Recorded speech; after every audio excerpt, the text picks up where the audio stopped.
और रही बात ग्राहकों की सेवा की, तो मुझे एक छोटी सी कहानी याद आ रही है। एक मूर्तिकार हुआ करता था, मूर्ति बनाता था, बहुत अच्छी मूर्ति बनाता था वो। एक दिन की बात है कि एक ग्राहक आता है उसके पास और कहता है मुझे मूर्ति चाहिए। उसने कहा बाबूजी थोड़ी देर बैठ जाओ, मैं एक मूर्ति पे काम कर रहा हूँ, बस थोड़ी देर में इसे पूरा कर लूँगा, उसके बाद से मैं आपकी मूर्ति तैयार करूँगा। ग्राहक बैठकर देख रहा था तो उसने देखा कि जिस मूर्ति पर वो मूर्तिकार कार्य कर रहा था वैसे ही सेम दूसरी मूर्ति पड़ी हुई है बगल में। जिज्ञासावश ग्राहक पूछता है कि बाबूजी ये बताओ क्या आपको दो मूर्ति की ज़रूरत है, ये कहाँ लगाओगे मूर्ति? तो जो मूर्तिकार है वो कहता है कि बाबूजी इस मूर्ति को मैं 20 फीट ऊपर के पिलर पे लगाऊंगा, भगवान की मूर्ति है, 20 फीट ऊपर पिलर पे लगाऊंगा। तो उसने कहा कि एक लगाओगे या दो लगाओगे? तो नहीं, एक ही लगाना है। तो एक लगाना है तो दो क्यों बना रहे हो? एक पहले से बनी पड़ी है और दूसरी बना रहे हो, इतनी मेहनत क्यों कर रहे हो? वो कहता है कि इसकी नाक में, जो पहली वाली मूर्ति है ना, इसकी नाक में दरार पड़ गई है, नाक में दरार पड़ गई है, इसलिए मैं दूसरी मूर्ति बना रहा हूँ, क्योंकि भगवान की मूर्ति खंडित मूर्ति नहीं लगाई जाती है।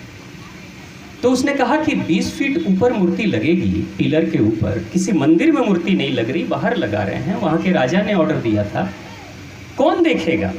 20 फीट किसको दिखाई देती है कि उसके ऊपर नाक पे दरार पड़ रही है? मैं देख रहा हूँ तो जब आपने बताया तब मेरी नज़र जा रही है, लेकिन ऐसे तो पता ही नहीं चल रहा है, वही मूर्ति दे देते, क्या फ़र्क पड़ता है? जो मूर्तिकार है वो कहता है बाबूजी कोई देखे ना देखे, मेरा नारायण तो देख रहा है ना, मेरा भगवान तो देख रहा है ना कि तुमने मेरी खंडित मूर्ति दे दी है अपने ग्राहक को। वो जो ग्राहक है वो कौन है? भगवान श्री कृष्ण बहुत अच्छी बात कहते हैं। भगवान श्री कृष्ण जब बच्चे थे तो उस वक्त, उससे पहले की परंपरा थी, वृंदावन क्षेत्र के लोग भगवान इंद्रदेव की पूजा करते थे, क्योंकि इंद्रदेव से लोग डरते थे कि कहीं वो नाराज़ हो गए, बिजली कड़कने लगी, बिजली गिर गई, बहुत ज़्यादा वृष्टि हो गई तो फसल हमारी बर्बाद हो जाएगी। तो भय के कारण से लोग उनकी पूजा करते थे। भगवान श्री कृष्ण बालक रूप में थे, उन्होंने कहा, अपनी माता जी से पूछा कि माँ किसकी तैयारी हो रही है, किसकी पूजा होने वाली है? तो माँ ने कहा कि भगवान इंद्रदेव की पूजा होने वाली है। क्यों? उनकी पूजा क्यों? उनकी पूजा अगर हम लोग नहीं करेंगे तो वो नाराज़ हो जाएंगे, ओलावृष्टि करा देंगे, वर्षा करा देंगे, बिजली गिर जाएगी, कुछ भी हो सकता है, कोई भी प्राकृतिक आपदा आ सकती है।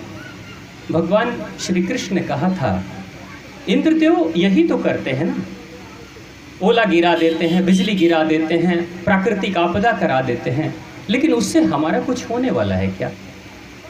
तो सबने कहा कि बात तो सही है, होने वाला तो कुछ नहीं है।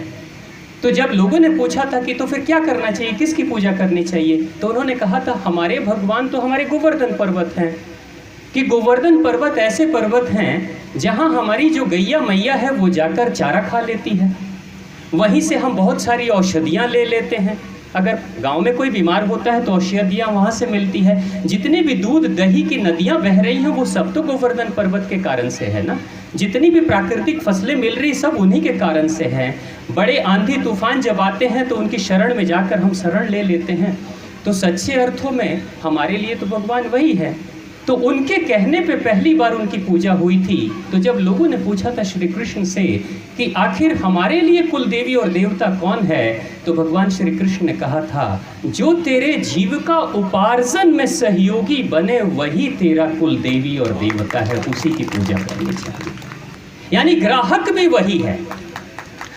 अब जरा सोचिए कि वो जो मूर्तिकार था जिसको देखकर ग्राहक ने सोचा था ये तो मूर्खता कर रहा है, डबल मेहनत कर रहा है, लेकिन उस मूर्तिकार के बारे में लोगों ने कहा था आसपास के क्षेत्र के सभी मूर्तिकारों के पास कई बार काम की कमी हो जाती थी, काम नहीं मिलता था, लेकिन उस मूर्तिकार के पास कभी रोजगार की कमी नहीं थी। जो नारायण के भरोसे चलेगा, जो भगवान के भरोसे चलेगा, उसकी रोजी रोटी भी चलाने वाला वही होता है।